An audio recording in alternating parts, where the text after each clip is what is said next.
ए बाइगण गछटी ए tray मनକୁ उठिଥିଲା ता देहरे केते बाइगण फळिଛି देखंतु तो। नमस्कार जय जगन्नाथ। आज मु आसीथिली मोर टेरेस गार्डन रे ए बाइगण गछरु कुछ बाइगण हे जायतला ताको तोळिकी नेवा ପାଇଁ। जेतेबेले मु फर्स्ट ए ट्रे रे सब परिबा चोपा पकाए ए गछटा मनକୁ उठिଥିଲା। मनକୁ उठिकी बहुत सारा फळिଥିଲା। फळी सारला परे गछ पत्र सब सुखी सुखी जाइतला।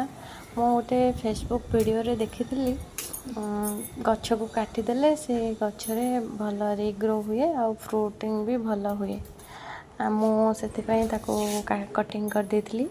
कटिंग कला परे तार 10-15 दिन परे पुणी कळितला फूल भी फुटितला। आ देखंतु एबे केते बाइगण केते सारा बाइगण आ फळिछि आउरी भी कसी फूल बहुत सारा हेछि। गछर टिके केयर नेले गछरे बहुत सारा फल हुए।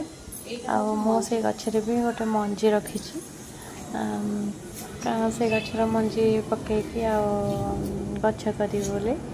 एबे देखो मोर केते सारा बाइगण मैं घर को नई जाଉଛି। जय जगन्नाथ।